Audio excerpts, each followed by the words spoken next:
మన అభ్యర్థి పట్ల ఉమాశంకర్ గణేష్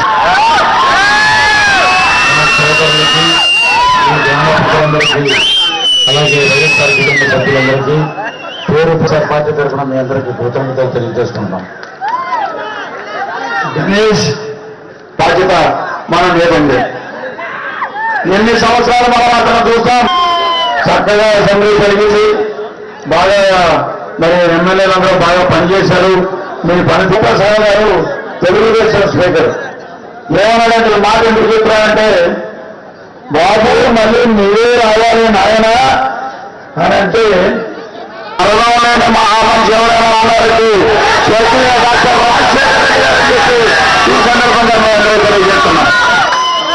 మరి 3648 కిలోమీటర్లు సుమారు 4 అభ్యున్నతి కోసం, మహిళల కోసం, యువత కోసం, రైతుల కోసం, మరి అందరి కోసం కుల మతాలకు అతీతంగా మహాసంకల్ప పాటిస్తుండగానే గత సంవత్సరం నుంచి 7 పాదయాత్రలో ఇంతో పాటు పాల్గొంటే అభిమానం అంటే ఇటువంటి నాయకుడికి నేర్చుకోవాలి. పేద ప్రజల గురించి చూడాలంటే ఇటువంటి నాయకుడికి నేర్చుకోవాలి. అన్నా మీరు రావాలి. ఈ సైకిల్ తెలుగుదేశం సైకిల్ చంద్రబాబు గారు రామారావు గారు ఎన్నబోడి గురించి నేర్చుకున్న సైకిల్ ఇది అని చెప్పినటువంటి వ్యక్తి పవన్ కళ్యాణ్ గారు. జనసేన పార్టీ పెట్టి గతం పెట్టి కోరుకున్న ఎవరిలాగా ఒక్కడే ఉంటే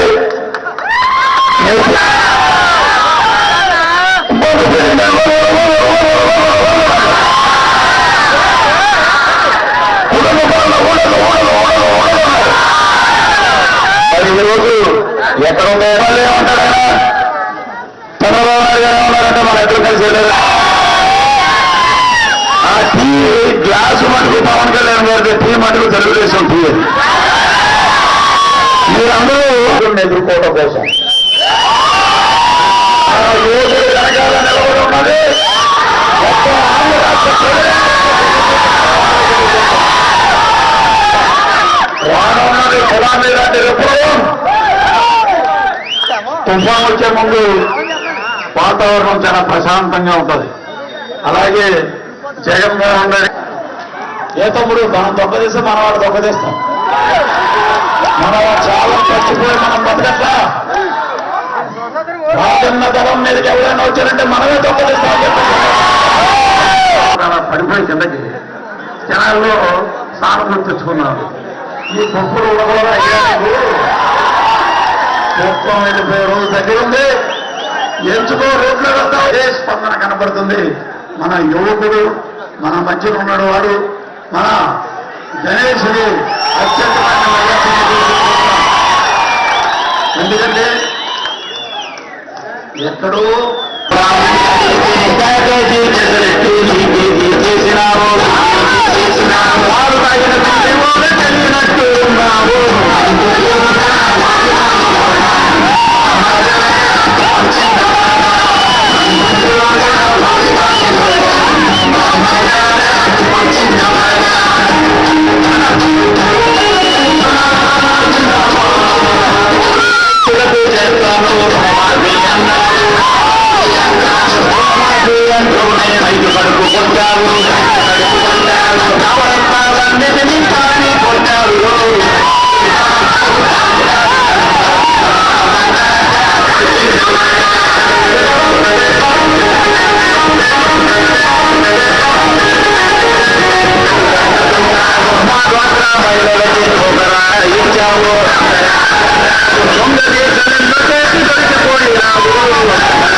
పృథ్వీరాజ్ గారు, మా జోనియాడి గారు, ఇతర ఆర్టిస్టులందరూ రావడం జరిగింది. అయితే ఈరోజు జగన్మోహన్ రెడ్డి గారు ముఖ్యమంత్రి కావడంలో మా వంతు సహకారం అందిస్తామని చెప్పి ఈరోజు మీరు వీళ్ళందరూ రావడం జరిగింది. ఇక్కడ ఎంత పెద్ద ఎత్తున అప్పటికే ఆధ్వర్యం చేసాం, ఇక్కడ వేములపూడ చేసాం, చాలా పెద్ద ఎత్తున స్వచ్ఛందంగా మేము పిలుపునిచ్చాం. ఉదయం పిలుపునిస్తే పార్టీ నాయకులు అందరూ కూడా పిలుపునిచ్చిన తర్వాత మరి ఎంతమంది వచ్చి ఈ కార్యక్రమం చేశారంటే ఒక జగన్మోహన్ రెడ్డి మీద నమ్మకంతో, ఆయన మీద ఉన్న అభిమానం, రేపు జగన్మోహన్ రెడ్డి గారు ముఖ్యమంత్రి కావాలని ఒక ఉద్దేశంతో వీళ్ళందరూ కూడా మరి స్వచ్ఛందంగా రావడం జరిగింది. మరి ఏదేమిటి కూడా రేపు జరగబోయే ఎన్నికల్లో బ్రహ్మాండ మెజార్టీతో మేము నర్సీపట్నంలో 25,000 పైగా జనాభా 25,000 పైగా మెజార్టీతో మేము గెలుస్తామని చెప్పి సందర్భంగా తెలుసు. ఓకే, చెప్పండి. మీతో పోటీ పడుతున్న వ్యక్తి అపారమైన అనుభవం ఉందంటున్నారు, అలాగే మంత్రిగా కూడా వ్యవహరిస్తున్నారు. ఆయన ఏ రకంగా ఎదుర్కొనే సామర్థ్యం మీకు కానీ పార్టీకి కానీ ఉంది? సార్ 2014 ఎన్నికల్లో నేను కేవలం 2,338 ఓట్లు ఓడిపోయానండి. ఓడిపోయిన తర్వాత ఆయన మంత్రి అయ్యి ఒక పబ్లిక్ మీటింగ్లో కార్యదర్శి సమావేశంలో ఈరోజు గెలుపు కాదు, నేను గెలిచింది గెలుపు కాదు, వైఎస్ఆర్ పార్టీ వాళ్ళు సహకరించడం వల్ల నేను గెలిచానని చెప్పి ఆ రోజు ఒప్పుకున్నారు. కానీ 5 సంవత్సరాల కాలంలో ఎంతో మరి మా నాయకుడు జగన్మోహన్ రెడ్డి గారి ద్వారా ఎన్నో కార్యక్రమాలు చేస్తూ జగన్మోహన్ రెడ్డి గారు ముఖ్యమంత్రి చేయాలని చెప్పి అందరూ ఉంటారు. మొన్న జరిగిన 2,300తో ఓడిపోయాను, కానీ రేపు జరగబోయే ఎన్నికల్లో 25,000 పైగా మెజార్టీతో గెలుస్తాను సార్.